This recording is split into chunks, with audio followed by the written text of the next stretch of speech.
Kalisetti Appalanaidu MP. దుర్గగుడిలో ఏర్పాట్లు చాలా బావున్నాయి. క్యూ లైన్‌లో భక్తులు సంతృప్తి వ్యక్తం చేస్తున్నారు. నేను కింద నుంచి నడుస్తూ వచ్చాను. వచ్చే మార్గంలో భక్తుల అభిప్రాయాలు అడిగి తెలుసుకున్నాను. చాలా సంతోషంగా భక్తులు అమ్మవారిని దర్శనం చేసుకున్నారు. వీఐపీలకు ఇచ్చిన సమయంలోనే దర్శనం చేసుకోవాలి. టైంకి రాలేని వీఐపీలు సామాన్య భక్తుల మాదిరి వచ్చి దర్శనం చేసుకోవాలి. దేశంలోనే అగ్రగామిగా ఆంధ్రప్రదేశ్ అభివృద్ధి చెందుతోంది. చంద్రబాబు గారి నాయకత్వంలో దేశంలోనే రాష్ట్రం ముందుకు వెళ్తుందని అన్నారు. అందరికీ నమస్కారం. అమ్మవారి ఆశీర్వాదం మనందరిపై ఉండాలని అమ్మవారిని కోరుకుంటూ ఈరోజు అమ్మవారి దర్శనం చేయడం జరిగింది. కింద నుంచే నడుచుకుంటూ వచ్చాను.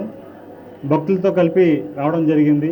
వారందరూ కూడా చాలా ఆనందంగా, వారు హ్యాపీగా ఉంది, మాకు ఏర్పాట్లు బాగున్నాయి అని చెప్పడం, భక్తులందరూ చెప్పడం చాలా ఆనందం కలిగింది.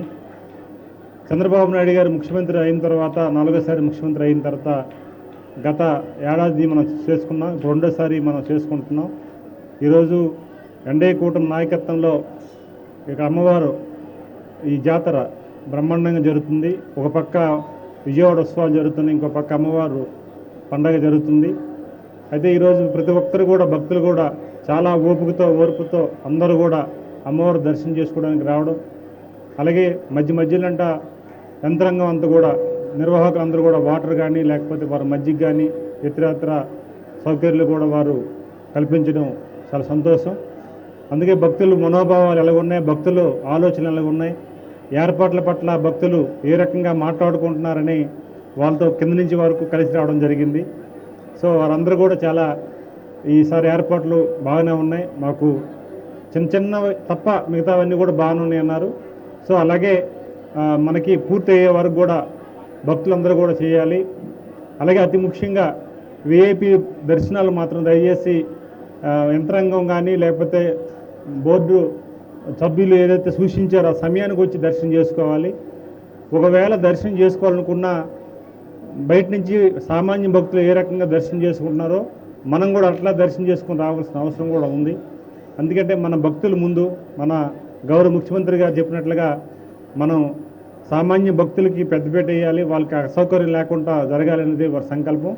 ఆ దిశగా ప్రయాణం చేస్తున్నారు అధికారులందరూ కూడా, ఆ దిశగా చేయాలి. అలాగే వీఐపీ సంబంధించిన టైమింగ్ ఇచ్చారు దర్శనాలకి, ఆ టైమింగ్లో వచ్చి దర్శనం చేసుకోవాలి. లేదు ముందుగా లేకపోతే వెనక్కి వచ్చినా సరే భక్తులు ఏ రకంగా చేసుకుంటారో ఆ రకంగా లైన్లో వెళ్ళి చేసుకుంటే ఇంకా మనకి మంచిదని ఈ సందర్భంగా తెలియజేసుకుంటూ, ఈరోజు అధికార యంత్రాంగం ఇంకా అందరూ సమన్వయంతో, రెవెన్యూ అండ్ పోలీస్ అందరూ సమన్వయంతో బ్రహ్మాండంగా కార్యక్రమం చేస్తున్నారు. చివరి వరకు కూడా జరగాలి. ఎందుకంటే ఇంకా మనకి భక్తులు ఇంకా ఎక్కువ మంది వస్తున్నారు. ఎందుకంటే చాలామంది ఏర్పాట్లు బాగున్నాయని ఓ మెసేజ్ వెళ్ళడంతో చాలామంది భక్తులు వస్తున్నారు కనుక అదే సమన్వయంతో అందరూ ముందుకెళ్ళాలని తెలియజేసుకుంటూ అమ్మవారిని కోరుకున్నాను. ఈరోజు ఎన్డీఏ కూటమికి ప్రజలు అవకాశం ఇచ్చారు, అమ్మ ఆశీస్సులతో అవకాశం వచ్చింది. చంద్రబాబు నాయుడు గారు నాయకత్వంలో ఈ రాష్ట్రం అభివృద్ధిలో దేశంలోనే నెంబర్ 1 అవ్వాలి. ఏదైతే వారు సంకల్పించుకున్నారో అమరావతి నిర్మాణం కానీ, అటు పోలవరం కానీ, అలాగే ఉత్తరాంధ్ర అభివృద్ధి కానీ, రాయలసీమ అభివృద్ధి కానీ ఏదైతే సంకల్పించుకున్నారో ఆ సంకల్పాన్ని అమ్మ ఆశీస్సులు తోడవ్వాలని మనసా వాంచి అమ్మవారిని కోరుకున్నాను. అలాగే మనందరూ కూడా ప్రజానీకానికి, ఈ రాష్ట్ర ప్రజానీకానికి, దేశ ప్రజానీకానికి, మన తెలుగు వాళ్ళు దేశ విదేశాల్లో ఎక్కడున్నా సరే అమ్మవారి ఆశీస్సులు అందించాలని, ఈ భారతీయులకు అందించాలని మనస్ఫూర్తిగా అమ్మవారికి కోరుకోవడం జరిగింది.